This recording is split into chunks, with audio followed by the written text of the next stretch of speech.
prends ton téléphone du coup, non? Oui, ouais. 06. Simba, énorme. J'ai l'impression que ça va être une rencontre assez atypique, comme il est en train de bosser et tout. Je voulais pas non plus trop poser de questions, échanger, donc j'ai juste pris son numéro. Et demain, à partir de 10h du matin, il est là.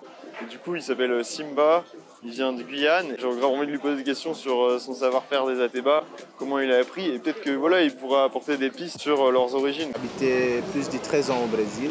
On voyageait en toute l'Amazone et tout ça, Bonfim, Boa Vista, Manaus, Parintins.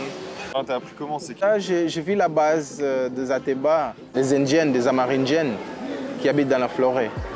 Et eux, ils ont beaucoup de types de tissages comme ça sur leurs cheveux. Des croisés, plein de choses abstraites. Une fois, j'étais à São Paulo et j'ai vu une femme d'origine africaine en train de faire. Je vis plein de gens sur la plage. Je me dis, mais qu'est-ce qui passe là? Il y avait des mondes et je vois que les couleurs qui montent en haut comme ça. Et j'ai appris tout de suite comme elle a fait. Dès que j'ai regardé, je dis, moi je peux faire ça. Et je commence à entraîner. Je sais que c'est la pratique qui fait la perfection. Les Ateba, ils ont des pouvoirs magiques. Ça, c'est sûr et certain. Parce que le plus que tu fais des spirales, des spirales, c'est des vibrations, c'est des formes de vibrations. Donc, sur une autre façon, pour moi, c'est intriguant. Quand on parle de la magie, c'est vrai que la magie existe. La magie même, le mot qui sort de ma bouche, qui va jusqu'à ton oreille. Tu vois. Et ça c'est la magie de la vie. C'est ça que moi, je partage. C'est juste l'existence de la vie. Pas les paramètres qui existent, tu vois, la politique, les guerres, le monde, l'argent. La vraie réalité de la vie, c'est le partage. Notre vrai partage, c'est la communication avec la nature, tu vois. Je pense que l'humanité a perdu ça un petit peu. Et je pense qu'à travers les Ateba, de leur poser pour s'asseoir, pour leur toucher la tête, pour leur parler, pour leur transformer en information. Et même une émotion, c'est ancestral.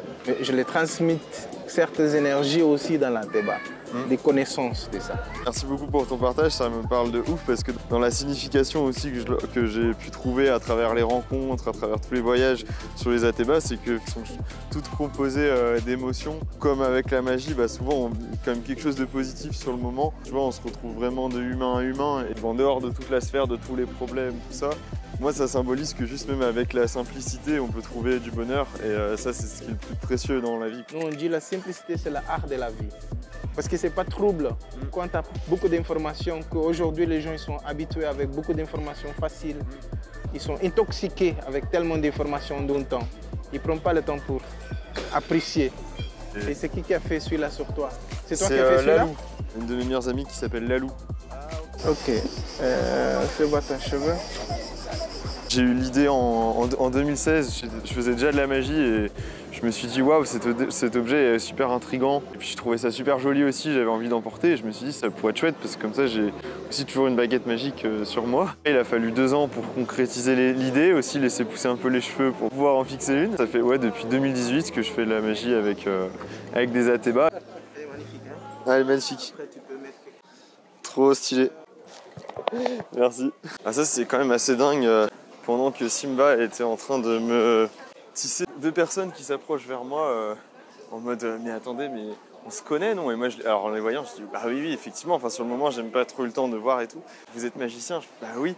Et en fait donc c'était mon super client de Cœur de France. J'avais animé les 30 ans de Cœur de France à Amiens, voilà, alors en janvier. En fait ils sont originaires du coin de Vallon-Pont d'Arc, donc là ils nous ont invités à manger avec eux. Bienvenue dans le quotidien, vive la vie.